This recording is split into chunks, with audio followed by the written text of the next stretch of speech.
नमस्कार। मुंशी प्रेमचंद की कहानियों की श्रृंखला में जो अगली कहानी मैं आपको सुनाने जा रहा हूं, उस कहानी का नाम है भूत। कहानी शुरू करने से पहले आप सबसे एक रिक्वेस्ट करूंगा कि हम कोशिश कर रहे हैं कि आप तक अच्छी कहानियां पहुंचाएं और रेगुलर पहुंचाते रहें। आप रेगुलर दर्शक हैं, श्रोता हैं।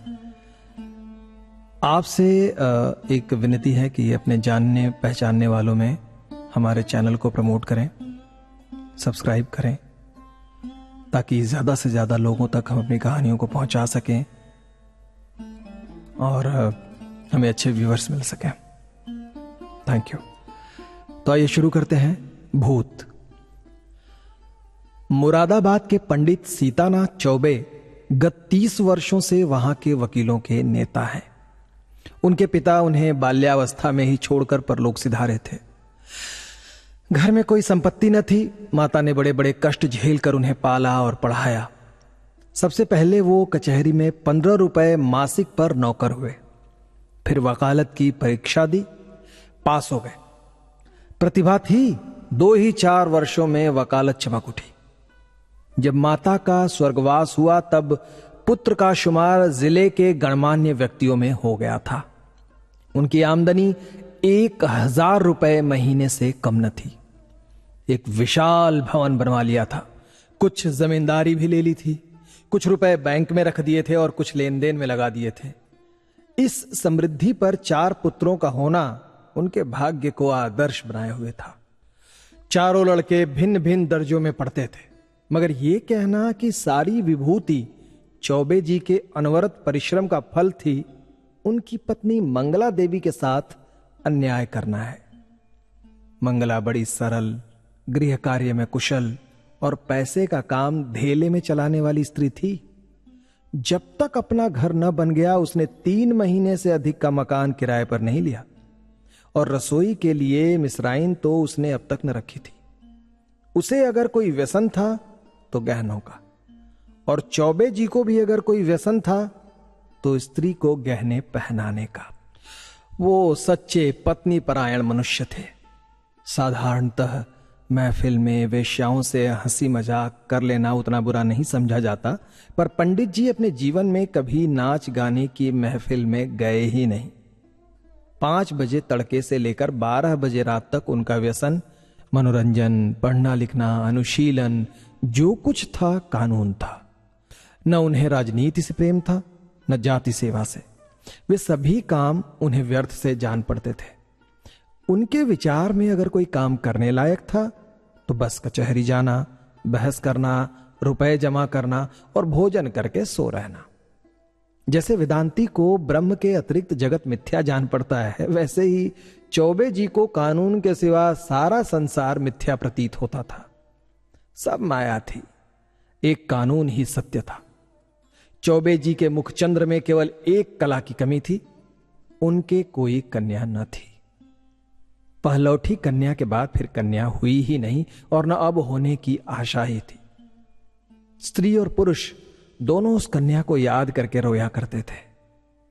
लड़कियां बचपन में लड़कों से ज्यादा चोंचले करती हैं। उन चोंचलों के लिए दोनों प्राणी विकल रहते थे। मां सोचती लड़की होती तो उसके लिए गहने बनवाती, उसके बाल गूंथती, लड़की पैजनियां पहने ठुमक ठुमक आंगन में चलती तो कितना आनंद आता। चौबे सोचते कन्यादान के बिना मोक्ष कैसे होगा। कन्यादान महादान है, जिसने ये दान न दिया उसका जन्म ही वृथा गया। आखिर ये लालसा इतनी प्रबल हुई कि मंगला ने अपनी छोटी बहन को बुलाकर कन्या की भांति पालने का निश्चय किया। उसके मां बाप निर्धन थे, राजी हो गए। ये बालिका मंगला की सौतेली मां की कन्या थी। बड़ी सुंदर और बड़ी चंचल थी। नाम था बिन्नी। चौबे जी का घर उसके आने से खिल उठा। 2-4 ही दिनों में लड़की अपने मां बाप को भूल गई। उसकी उम्र तो केवल 4 वर्ष की थी, पर उसे खेलने की अपेक्षा कुछ काम करना अच्छा लगता था। मंगला रसोई बनाने जाती तो बिन्नी भी उसके पीछे पीछे जाती। उससे आटा गूंथने के लिए झगड़ा करती। तरकारी काटने में उसे बड़ा मजा आता था। जब तक वकील साहब घर पर रहते तब तक वो उनके साथ दीवान खाने में बैठी रहती। कभी किताब उलटती, कभी दवात कलम से खेलती। चौबे जी मुस्कुराकर कहते, बेटी मार खाओगी तुम। तो बिन्नी कहती, तुम भी माल खाओगे, मैं तुम्हारे कान काट लूंगी, जुज्जू को बुलाकर पकड़ा दूंगी। और इस पर दीवान खाने में खूब कह कहे उड़ते।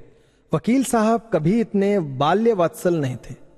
जब बाहर से आते तो कुछ न कुछ सौगात बिन्नी के वास्ते जरूर लाते और घर में कदम रखते ही पुकारते, बिन्नी बेटा चलो। और बिन्नी दौड़ती हुई आकर उनकी गोद में बैठ जाती। मंगला एक दिन बिन्नी को लिए बैठी थी, इतने में पंडित जी आ गए। बिन्नी दौड़कर उनकी गोद में जा बैठी। पंडित जी ने पूछा, तू किसकी बेटी है? बिन्नी ने कहा, ना बताऊंगी। मंगला ने कहा, कह दे बेटा जिज्जी की बेटी हूं। पंडित जी ने कहा, तू मेरी बेटी है बिन्नी, बोल है कि नहीं, बोल बोल बोल कि तू मेरी बेटी है, इनकी नहीं है। बिन्नी ने कहा, ना बताऊंगी। पंडित ने कहा, अच्छा कोई बात नहीं है, हम लोग आंखें बंद कर लेते हैं, बिन्नी जिसकी बेटी होगी उसकी गोद में जाकर बैठ जाएगी। बिन्नी उठी और फिर चौबे जी की गोद में बैठ गई। पंडित जी ने कहा, मेरी बेटी है, मेरी बेटी है, अब न कहना कि तुम्हारी बेटी है, हां, और उसे गले से लगा लिया। मंगला ने कहा, अच्छा जाओ बिन्नी, अब तुम्हें मिठाई ना दूंगी, गुड़िया भी न मंगा के दूंगी। बिन्नी ने कहा, मत देना, भैया जी से मंगवा देंगे, तुम्हें न दूंगी। वकील साहब ने हंसकर बिन्नी को छाती से लगा लिया और गोद में लिए हुए बाहर चले गए। वे अपने इष्ट मित्रों को भी इस बाल क्रीड़ा का रसास्वादन कराना चाहते थे। आज से जो कोई बिन्नी से पूछता कि तू किसकी बेटी है, तो बिन्नी चट कह देती, भैया जी की। एक बार बिन्नी का बाप आकर उसे अपने साथ ले गया। बिन्नी ने रो रो कर दुनिया सिर पर उठा ली। इधर चौबे जी को भी दिन काटना कठिन हो गया। 1 महीना भी न गुजरने पाया था कि वो फिर ससुराल गए और बिन्नी को लिवा लाए। बिन्नी अपने माता और पिता को भूल गई। वो चौबे जी को अपना बाप और मंगला को अपनी मां समझने लगी। जिन्होंने उसे जन्म दिया था अब वो गैर हो गए। कई साल गुजर गए। वकील साहब के बेटों के विवाह हुए, उनमें से 2 अपने बाल बच्चों को लेकर अन्य जिलों में वकालत करने चले गए, 2 कॉलेज में पढ़ते थे। बिन्नी भी कली से फूल हुई। ऐसी रूप गुणशील वाली बालिका बिरादरी में और न थी। पढ़ने लिखने में चतुर, घर के काम धंधों में कुशल, बूटे कसीदे और सीने पिरोने में दक्ष, पाक कला में निपुण, मधुर भाषणी, लज्जाशीला, अनुपम रूप की राशि। अंधेरे घर में उसके सौंदर्य की दिव्य ज्योति से उजाला होता था। उषा की लालिमा में, ज्योत्सना की मनोहर छटा में, खिले हुए गुलाब के ऊपर सूर्य की किरणों से चमकते हुए तुषार बिंदु में भी वो प्राणप्रद सुषमा और वो शोभा न थी। श्वेत हेम मुकुटधारी पर्वत में भी वो शीतलता न थी जो बिन्नी अर्थात विंध्येश्वरी के विशाल नेत्रों में थी। चौबे जी ने बिन्नी के लिए सुयोग्य वर खोजना शुरू किया। लड़कों की शादियों में दिल का अरमान निकाल चुके थे, अब कन्या के विवाह में हौसला पूरा करना चाहते थे। धन लुटाकर कीर्ति पा चुके थे, अब दान दहेज में नाम कमाने की लालसा थी। बेटे का विवाह कर लेना आसान है, पर कन्या के विवाह में आबरू निबाह ले जाना कठिन है। नौका पर सभी यात्रा करते हैं, जो तैर कर नदी पार करे वही प्रशंसा का अधिकारी है। धन की कोई कमी न थी, अच्छा घर और सुयोग्य वर मिल गया, जनपत्र मिल गए, बनावट बन गया, फलदान और तिलक की रस्म भी अदा कर दी गई। पर हाय रे दुर्दैव, कहां तो विवाह की तैयारी हो रही थी। द्वार पर दर्जी, सुनार, हलवाई सब अपना अपना काम कर रहे थे, और कहां निर्दय विधाता ने और ही लीला रच दी।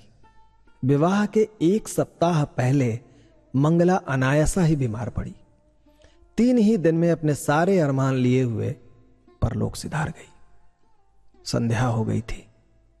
मंगला चारपाई पर पड़ी हुई थी। बेटे, बहुएं, पोते, पोतियां सब चारपाई के चारों ओर खड़े थे। बिन्नी पैताने बैठी मंगला के पैर दबा रही थी। मृत्यु के समय की भयंकर निस्तब्धता छाई हुई थी। कोई किसी से न बोलता था। दिल में सब समझ रहे थे कि क्या होने वाला है। केवल चौबे जी वहां न थे। सहसा मंगला ने इधर उधर इच्छापूर्ण दृष्टि से देखकर कहा, जरा इन्हें बुला दो, कहां है? पंडित जी अपने कमरे में बैठे रो रहे थे। संदेश पाते ही आंसू पोंछते हुए घर में आए और बड़े धैर्य के साथ मंगला के सामने हो गए। डर रहे थे कि मेरी आंखों से आंसू की एक बूंद भी निकली तो घर में हाहाकार मच जाएगा। मंगला ने कहा, एक बात पूछती हूं, बुरा न मानना, बिन्नी तुम्हारी कौन है? पंडित जी बोले, बिन्नी कौन है? मेरी बेटी है, और कौन है? मंगला ने कहा, हां, मैं तुम्हारे मुंह से यही सुनना चाहती थी। उसे सदा अपनी बेटी समझते रहना। उसके विवाह के लिए मैंने जो जो तैयारियां की थी उनमें कुछ काट छांट मत करना। पंडित जी ने कहा, इसकी कुछ चिंता ना करो तुम, ईश्वर ने चाहा तो उससे कुछ ज्यादा धूमधाम के साथ विवाह होगा और तुम भी ठीक हो जाओगी। मंगला ने कहा, उसे हमेशा बुलाते रहना, तीज त्योहार में कभी भूलना मत। पंडित जी ने कहा, इन बातों की मुझे याद दिलाने की जरूरत नहीं है मंगला। मंगला ने कुछ सोचकर फिर कहा, इसी साल विवाह कर देना। पंडित जी ने कहा, इस साल कैसे होगा? मंगला ने कहा, यह फागुन का महीना है, जेठ तक लगन है, हो सकेगा तो इसी साल कर दूंगा। पंडित जी ने कहा। मंगला ने कहा, हो सकने की बात नहीं है, जरूर कर देना। पंडित जी ने कहा, कर दूंगा। और इसके बाद गोदान की तैयारी होने लगी। बुढ़ापे में पत्नी का मरना, बरसात में घर का गिरना है, फिर उसके बाद बनने की आशा नहीं होती। मंगला की मृत्यु से पंडित जी का जीवन अनियमित और विशृंखल सा हो गया। लोगों से मिलना जुलना छूट गया। कई कई दिन कचहरी ही न जाते, जाते भी तो बड़े आग्रह से। भोजन से अरुचि हो गई। विंध्येश्वरी उनकी दशा देख देख कर दिल में कुढ़ती और यथासाध्य उनका दिल बहलाने की चेष्टा किया करती थी। वह उन्हें पुराणों की कथाएं पढ़कर सुनाती, उनके लिए तरह तरह की भोजन सामग्री पकाती और उन्हें आग्रह अनुरोध के साथ खिलाती थी। जब तक वो न खा ले, आप न खाती थी। गर्मी के दिन थे ही, रात को बड़ी देर तक उनके पैताने बैठी पंखा झला करती, और जब तक वो न सो जाते तब तक आप भी सोने न जाती। वो जरा भी सिर दर्द की शिकायत करते तो तुरंत उनके सिर में तेल डालती। यहां तक कि रात को जब उन्हें प्यास लगती तब खुद दौड़ कर आती और उन्हें पानी पिलाती। धीरे धीरे चौबे जी के हृदय में मंगला केवल एक सुख की स्मृति रह गई। एक दिन चौबे जी ने बिन्नी को मंगला के सब गहने दे दिए। मंगला का यह अंतिम आदेश था। बिन्नी फूली न समाई। उसने उस दिन खूब बनाव श्रृंगार किया। जब संध्या के समय पंडित जी कचहरी से आए तो वो गहनों से लदी हुई उनके सामने कुछ लजाती और मुस्कुराती हुई आकर खड़ी हो गई। पंडित जी ने सतृष्ण नेत्रों से देखा। विंध्येश्वरी के प्रति अब उनके मन में एक नया भाव अंकुरित हो रहा था। मंगला जब तक जीवित थी वो उनसे पिता पुत्री के भाव को सजग और पुष्ट कराती रहती थी। अब मंगला न थी, अतएव वो भाव दिन दिन शिथिल होता जाता था। मंगला के सामने बिन्नी एक बालिका थी, लेकिन मंगला की अनुपस्थिति में वो एक रूपवती युवती थी। लेकिन सरल हृदय बिन्नी को इसकी रत्ती भर भी खबर न थी कि भैया के भाव में क्या परिवर्तन हो रहा है। उसके लिए वो वही पिता के तुल्य भैया थे। वो पुरुषों के स्वभाव से अनभिज्ञ थी। नारी चरित्र में अवस्था के साथ मातृत्व का भाव दृढ़ हो जाता है। यहां तक कि एक समय ऐसा आता है जब नारी की दृष्टि में युवक मात्र पुत्र तुल्य हो जाते हैं। उसके मन में विषय वासना का लेश भी नहीं रहता है। किंतु पुरुषों में यह अवस्था कभी नहीं आती। उनकी कामेंद्रियां क्रियाहीन भले ही हो जाएं, पर विषय वासना संभवतः और भी बलवती हो जाती है। पुरुष वासनाओं से कभी मुक्त नहीं हो पाता, बल्कि ज्यों-ज्यों अवस्था ढलती है त्यों-त्यों ग्रीष्म ऋतु के अंतिम काल की भांति उसकी वासना की गर्मी भी प्रचंड होती जाती है। वो तृप्ति के लिए नीच साधनों का सहारा लेने को भी प्रस्तुत हो जाता है। जवानी में मनुष्य इतना नहीं गिरता, उसके चरित्र में गर्व की मात्रा अधिक रहती है। जो नीच साधनों से घृणा करता है वो किसी के घर में घुसने के लिए जबरदस्ती कर सकता है, किंतु परनाले के रास्ते नहीं जा सकता। पंडित जी ने बिन्नी को सतृष्ण नेत्रों से देखा और फिर अपनी इस उच्छृंखलता पर लज्जित होकर आंखें नीची कर ली। बिन्नी इसका कुछ मतलब नहीं समझ सकी। पंडित जी बोले, तुम्हें देखकर मुझे मंगला की उस समय की याद आ रही है जब वो विवाह के समय यहां आई थी। बिल्कुल ऐसी सूरत थी, यही गोरा रंग, यही प्रसन्न मुख, यही कोमल गाल, यही लजीली आंखें। वो चित्र अभी तक मेरे हृदय पट पर खिंचा हुआ है, कभी नहीं मिट सकता। ईश्वर ने तुम्हारे रूप में मेरी मंगला मुझे फिर दे दी। बिन्नी ने कहा, मैं आपके लिए जलपान लाऊं? पंडित जी ने कहा, ले आना, अभी बैठो। मैं बहुत दुखी हूं। तुमने मेरे शोक को भुला दिया है। वास्तव में तुमने मुझे जिला दिया है, नहीं तो मुझे आशा न थी कि मंगला के पीछे मैं जीवित रहूंगा। तुमने प्राण दान दिया है, नहीं जानता तुम्हारे चले जाने पर मेरी क्या दशा होगी। बिन्नी ने कहा, कहां चले जाने के बाद? मैं तो कहीं नहीं जा रही हूं। पंडित जी ने कहा, क्यों? तुम्हारे विवाह की तिथि आ रही है, चली ही जाओगी ना? बिन्नी सकुचाती हुई, ऐसी जल्दी क्या है? पंडित जी ने कहा, जल्दी क्यों नहीं है? जमाना हंसेगा। बिन्नी ने कहा, हंसने दीजिए, मैं यहीं आपकी सेवा करती रहूंगी। पंडित जी ने कहा, नहीं बिन्नी, मेरे लिए तुम क्यों हलकान होगी? मैं अभागा हूं। जब तक जिंदगी है जीऊंगा, चाहे रोकर जीऊं चाहे हंसकर। हंसी मेरे भाग्य से उठ गई है। तुमने इतने दिन संभाल लिया, यही क्या कम एहसान है? मैं ये जानता हूं कि तुम्हारे जाने के बाद कोई मेरी खबर लेने वाला नहीं रहेगा। ये घर तहस नहस हो जाएगा और मुझे घर छोड़कर भागना पड़ेगा। पर क्या किया जाए, लाचारी है। तुम्हारे बिना अब मैं यहां क्षण भर भी नहीं रह सकता।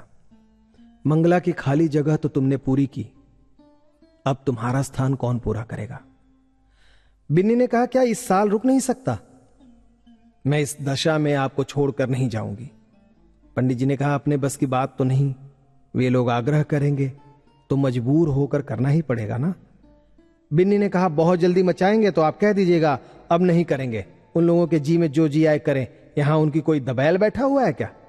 पंडित जी ने कहा, वो लोग अभी से आग्रह कर रहे हैं तो आप फटकार क्यों नहीं देते? बिन्नी ने कहा। पंडित जी ने कहा, करना तो है ही, फिर विलंब क्यों करूं? यह दुख और वियोग तो एक दिन सहना ही है। अपनी विपत्ति का भार तुम्हारे सिर क्यों रखूं? बिन्नी ने कहा, दुख सुख में काम ना आऊंगी तो और किस दिन काम आऊंगी आपके? पंडित जी के मन में कई दिनों तक घोर संग्राम होता रहा। वो अब बिन्नी को पिता की दृष्टि से नहीं देखते थे। बिन्नी अब मंगला की बहन और उनकी साली थी। जमाना हंसेगा तो हंसे, जिंदगी तो आनंद से गुजरेगी। उनकी भावनाएं कभी इतनी उल्लासमयी न थी। उन्हें अपने अंगों में फिर से जवानी की स्फूर्ति का अनुभव हो रहा था। वो सोचते, बिन्नी को मैंने अपनी पुत्री समझा था, पर वो मेरी पुत्री है थोड़े ही। इस तरह समझने से क्या होता है? कौन जाने ईश्वर को यही मंजूर होगा, नहीं तो बिन्नी यहां क्यों आती? उसने इसी बहाने से यह संयोग निश्चय कर दिया होगा। उसकी लीला तो अपरंपार है। पंडित जी ने वर के पिता को सूचना दे दी कि कुछ विशेष कारणों से इस साल विवाह नहीं हो सकता। विंध्येश्वरी को अभी तक कुछ खबर न थी कि मेरे लिए क्या क्या षड्यंत्र रचे जा रहे हैं। वो तो खुश थी कि भैया जी की सेवा कर रही हूं, भैया जी मुझसे प्रसन्न है। बहन का इन्हें बड़ा दुख है, मैं न रहूंगी तो कहां चले जाएंगे, कौन जाने साधु सन्यासी न बन जाएं, घर में कैसे मन लगेगा। वो पंडित जी का मन बहलाने का निरंतर प्रयत्न करती रहती थी और कभी मन मारे न बैठने देती। पंडित जी का मन अब कचहरी में न लगता, घंटे 2 घंटे बैठकर चले आते। युवकों के प्रेम में विकलता होती है और वृद्धों के प्रेम में श्रद्धा। वे अपनी यौवन की कमी को खुशामद से, मीठी बातों से और हाजिर जवाबी से पूर्ण करना चाहते हैं। मंगला को मरे अभी 3 ही महीने गुजरे थे कि चौबे जी ससुराल पहुंचे। सास ने मुंह मांगी मुराद पाई। उसके 2 पुत्र थे, घर में कुछ पूंजी न थी। उनके पालन और शिक्षा के लिए कोई ठिकाना नजर नहीं आता था। मंगला तो मर ही चुकी थी। लड़की का ज्यों ही विवाह हो जाएगा वो अपने घर की हो रहेगी, फिर चौबे जी से नाता ही टूट जाएगा। वो इसी चिंता में पड़ी हुई थी कि चौबे जी पहुंचे, मानो देवता स्वयं वरदान देने के लिए आए हों। जब चौबे जी भोजन करके लेटे तो सास ने कहा, भैया कहीं बातचीत हुई कि नहीं? पंडित जी ने कहा, अम्मा अब मेरे विवाह की बातचीत क्या होगी? सास ने कहा, क्यों भैया, अभी तुम्हारी उम्र ही क्या है? पंडित जी ने कहा, करना भी चाहूं तो बदनामी के डर से नहीं कर सकता, फिर मुझे पूछता ही कौन है? सास ने कहा, पूछने को तो हजारों हैं, दूर क्यों जाओ, अपने घर ही में लड़की बैठी है। सुना है तुमने मंगला के सब गहने बिन्नी को दे दिए हैं। कहीं और विवाह हुआ तो कई हजार की चीजें तुम्हारे हाथों से निकल जाएंगी। तुमसे अच्छा घर में कहां पाऊंगी? तुम उसे अंगीकार कर लो तो मैं तर जाऊं। अंधा क्या मांगे दो आंखें। चौबे जी ने मानो विवश होकर सास की प्रार्थना स्वीकार कर ली। बिन्नी अपने गांव के कच्चे मकान में अपने मां के पास बैठी हुई, अब की चौबे जी ने उसकी सेवा के लिए एक लौंडी भी साथ कर दी है। विंध्येश्वरी के दोनों छोटे भाई विस्मित होकर उसके आभूषणों को देख रहे हैं। गांव की और कई स्त्रियां उसे देखने आई हुई हैं और उसके रूप लावण्य का विकास देखकर चकित हो रही हैं। ये वही बिन्नी है जो यहां मोटी फरिया पहने खेला करती थी। वाह, कैसा रंग रूप निखर गया है। सुख की देह है ना भाई। जब भीड़ कम हुई, एकांत हुआ, तो माता ने पूछा, तेरे भैया जी तो अच्छी तरह है ना बेटी? यहां आए थे, बहुत दुखी थे। मंगला का शोक उन्हें खाए जाता है। संसार में ऐसे मर्द भी होते हैं जो स्त्री के लिए प्राण दे देते हैं। नहीं तो यहां स्त्री मरी और चट दूसरा ब्याह रचा गया। मानो मनाते रहते हैं कि मरे तो नई नवेली बहू घर में लाए। विंध्येश्वरी ने कहा, उन्हें याद करके बहुत रोते हैं। चली आई हूं, न जाने कैसे होंगे। माता ने कहा, मुझे तो डर लगता है तेरा ब्याह हो जाने पर कहीं घबराकर साधु फकीर न हो जाए। विंध्येश्वरी ने कहा, मुझे भी यही डर लगता है अम्मा, इसी से तो मैंने कह दिया कि अभी जल्दी क्या है। माता ने कहा, जितने ही दिन उनकी सेवा करोगी ना, उतना ही उनका स्नेह बढ़ेगा और तुम्हारे जाने से उन्हें उतना ही दुख भी अधिक होगा। बेटी, सच तो यह है कि वो तुम्ही को देखकर जीते हैं। इधर तुम्हारी डोली उठी, उधर उनका घर सत्यानाश और उनकी अर्थी उठी। मैं तुम्हारी जगह होती तो उन्हीं से ब्याह कर लेती। विंध्येश्वरी ने कहा, ए हटो अम्मा, गाली देती हो तुम तो। उन्होंने मुझे बेटी करके पाला है, मैं भले ही उनकी साली हूं तो क्या हुआ, मैं भी उन्हें अपना पिता मानती हूं। माता ने कहा, चुप रह पगली, कहने से क्या होता है। विंध्येश्वरी ने कहा, अरे सोचो तो अम्मा, कितनी बेढंगी बात है ये। माता ने कहा, क्या बेढंगी बात है? मुझे तो इसमें कोई बेढंगापन नहीं दिख पड़ता। विंध्येश्वरी ने कहा, क्या कहती हो अम्मा, उनसे मैं तो लाज के मारे मर जाऊंगी, उनके सामने ताक न सकूंगी, वो भी कभी ऐसे नहीं मानेंगे। अरे मानने की बात भी हो कोई। माता ने कहा, उसका जिम्मा मेरा, मैं उन्हें राजी कर लूंगी, तू राजी हो जा बस। याद रख, ये कोई हंसी खुशी का ब्याह थोड़ी है, उनकी प्राण रक्षा की बात है, जिसके सिवा संसार में हमारा और कोई नहीं है। फिर अभी उनकी कुछ ऐसी उम्र भी तो नहीं है, 50 से 2 ही 4 साल ऊपर होंगे। उन्होंने तो एक ज्योतिषी से पूछा भी था, उसने उनकी कुंडली देखकर बताया था कि आपकी जिंदगी कम से कम 20 वर्ष की है। अरे देखने सुनने में भी वो 100-200 में एक आदमी है। बातचीत में चतुर माता ने कुछ ऐसा शब्द व्यूह रचा कि सरल बालिका उसमें से निकल न सकी। माता जानती थी कि प्रलोभन का जादू इस पर न चलेगा। धन का, भूषण का, कुल का, सम्मान का, सुखमय जीवन का तो उसने जिक्र तक भी न किया। उसने केवल चौबे जी की दयनीय दशा पर जोर दिया। अंत को विंध्येश्वरी ने कहा, अम्मा, मैं जानती हूं कि मेरे न रहने से उनको बड़ा दुख होगा। यह भी जानती हूं कि मेरे जीवन में सुख नहीं लिखा। अच्छा, उनके हित के लिए मैं अपना जीवन बलिदान कर दूंगी। ईश्वर की अगर यही इच्छा है तो यही सही। चौबे जी के घर में मंगल गान हो रहा था। विंध्येश्वरी आज वधू बनकर इस घर में आई है। कई वर्ष पहले वो चौबे जी की पुत्री बनकर आई थी। उसने कभी स्वप्न में भी न सोचा था कि मैं एक दिन इसी घर की बहू और स्वामिनी बनूंगी। चौबे जी की साज धाज आज देखने योग्य है। तंजेब का रंगीन कुर्ता, कतरी हुई संवरी हुई मूछें, हिजाब से चमकते हुए बाल, हंसता हुआ चेहरा, चढ़ी हुई आंखें, यौवन का पूरा स्वांग था। रात बीत चुकी थी। विंध्येश्वरी आभूषणों से लदी हुई भारी जोड़े पहने फर्श पर सिर झुकाए बैठी थी। उसे कोई उत्कंठा न थी, भय न था, केवल यह संकोच था कि मैं उनके सामने कैसे मुंह खोलूंगी। उनकी गोद में खेली हूं, उनके कंधों पर बैठी हूं, उनकी पीठ पर सवार हुई हूं, कैसे उन्हें मुंह दिखाऊंगी। फिर सहसा उसने सोचा कि नहीं, पिछली बातें क्यों सोचूं, ईश्वर उन्हें प्रसन्न रखे। जिसके लिए मैंने पुत्री से पत्नी बनना स्वीकार किया वो पूर्ण हो, उनका जीवन आनंद से व्यतीत हो। इतने में चौबे जी आए। विंध्येश्वरी उठ खड़ी हुई। उसे इतनी लज्जा आ रही थी कि चाहा कहीं भाग जाए, खिड़की से नीचे कूद जाए। चौबे जी ने उसका हाथ पकड़ लिया, बोले, बिन्नी, मुझसे डरती हो?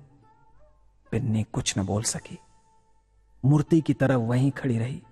एक क्षण में चौबे जी ने उसे बिठा दिया। वो बैठ गई। उसका गला भर आया। भाग्य की ये निर्दय लीला, ये क्रूर क्रीड़ा उसके लिए असहाय हो रही थी। पंडित जी ने पूछा, बिन्नी बोलती क्यों नहीं हो? क्या मुझसे नाराज हो? विंध्येश्वरी ने अपने कान बंद कर लिए। यही परिचित आवाज वो कितने दिनों से सुनती चली आती थी। आज वो व्यंग से भी तीव्र और उपहास से भी कटु प्रतीत होती थी। सहसा पंडित जी चौंक पड़े, आंख फैल गई, दोनों हाथ मेढक के पैरों के भांति सिकुड़ गए। वो 2 कदम पीछे हट गए। खिड़की से मंगला अंदर झांक रही थी। छाया नहीं, मंगला थी। मंगला थी, सदेह, साकार, सजीव। चौबे जी कांपती हुई टूटी फूटी आवाज से बोले, बिन्नी देखो वो क्या है? बिन्नी ने घबरा कर खिड़की की ओर देखा, कुछ न था। बोली, क्या है? मुझे तो कुछ नहीं दिखाई देता। चौबे जी, नहीं नहीं, अब गायब हो गई है, लेकिन ईश्वर जानता है, मंगला खड़ी थी। बिन्नी ने कहा, बहन? हाँ हाँ वही, खिड़की से अंदर झांक रही थी। मेरे तो रोए खड़े हो गए। विंध्येश्वरी कांपती हुई बोली, मैं यहां नहीं रहूंगी। चौबे जी ने कहा, नहीं नहीं बिन्नी, कोई डर नहीं है, मुझे धोखा हुआ होगा। बात यह है ना कि वो इसी घर में रहती थी, यहीं सोती थी। इसी से कदाचित मेरी भावना ने उसकी मूर्ति लाकर खड़ी कर दी होगी मेरी आंखों के सामने। कोई बात नहीं, आज का दिन कितना मंगलमय है कि मेरी बिन्नी यथार्थ में मेरी हो गई। ये कहते कहते चौबे जी फिर चौंके। फिर वही मूर्ति खिड़की से झांक रही थी। मूर्ति नहीं, सदेह, सजीव, साकार, मंगला, स्वयं मंगला। अब की उसकी आंखों में क्रोध न था, तिरस्कार न था, उनमें हास्य भरा हुआ था। मानो वो इस दृश्य पर हंस रही हो, मानो उसके सामने कोई अभिनय हो रहा हो। चौबे जी ने कांपते हुए कहा, बिन्नी फिर वही बात हुई, देखो मंगला खड़ी है। विंध्येश्वरी चीख कर उनके गले से चिमट गई। चौबे जी ने महावीर का नाम जपते हुए कहा, मैं किवाड़ बंद किए देता हूं। बिन्नी ने कहा, मैं इस घर में नहीं रहूंगी। रोकर, भैया जी तुमने बहन के अंतिम आदेश को नहीं माना, इसी से उनकी आत्मा दुखी हो रही है। मुझे तो किसी अमंगल की आशंका हो रही है। चौबे जी ने उठकर खिड़की के द्वार बंद कर दिए और कहा, मैं कल से दुर्गा पाठ कराऊंगा। आज तक कभी ऐसी शंका न हुई थी। तुमसे क्या कहूं, मालूम होता है अब होगा, उस बात को जाने दो। यहां बड़ी गर्मी पड़ रही है, अभी पानी गिरने का 2 महीना कम नहीं है। हम लोग मसूरी चलें क्या? विंध्येश्वरी ने कहा, मेरा तो कहीं जाने का जी नहीं चाहता। कल से दुर्गा पाठ जरूर कराना, मुझे अब इस कमरे में नींद ना आएगी। पंडित जी ने कहा, ग्रंथों में तो यही देखा है कि मरने के बाद केवल सूक्ष्म शरीर रह जाता। मतलब मैं सच कहता हूं बिन्नी, अगर तुमने मुझ पर दया न की होती तो मैं कहीं का न रहता। शायद इस वक्त मैं बद्रीनाथ के पहाड़ों पर सिर टकरा रहा होता, या कौन जाने विष खाकर प्राणांत कर चुका होता। विंध्येश्वरी ने कहा, मसूरी में किसी होटल में ठहरना पड़ेगा। पंडित जी ने कहा, नहीं नहीं, मकान भी मिलते हैं, मैं अपने एक मित्र को लिख देता हूं, वो कोई मकान ठीक करके रखेगा। बात पूरी भी न होने पाई थी कि न जाने कहां से जैसे आकाशवाणी हो आवाज आई, बिन्नी तुम्हारी पुत्री है। चौबे जी ने दोनों कान बंद कर लिए, भय से थरथर कांपते हुए बोले, बिन्नी यहां से चलो, न जाने कहां से आवाजें आ रही हैं। बिन्नी तुम्हारी पुत्री है। ये ध्वनि सहस्त्र कानों से पंडित जी को सुनाई पड़ने लगी, मानो इस कमरे की एक एक वस्तु से यही सदा आ रही थी। बिन्नी ने रोकर पूछा, कैसी आवाज, कैसी आवाज, मुझे भी बताइए। पंडित जी ने कहा, क्या बताऊं, कहते लज्जा आती है। बिन्नी ने कहा, जरूर बहन जी की आत्मा है। बहन मुझ पर दया करो, मैं सर्वथा निर्दोष हूं। पंडित, फिर वही आवाज आ रही है, हाय ईश्वर कहां जाऊं, मेरे तो रोम रोम में वही शब्द गूंज रहे हैं। बिन्नी, बुरा किया, मंगला सती थी, उसके आदेश की उपेक्षा करके मैंने अपने हक में जहर बोया। कहां जाऊं, क्या करूं? ये कहकर पंडित जी ने कमरे के किवाड़ खोले और बेतहाशा भागे, अपने मर्दाने कमरे में पहुंचे और गिर पड़े। मूर्छा आ गई। विंध्येश्वरी भी दौड़ी, चौखट से बाहर निकली, गिर पड़ी।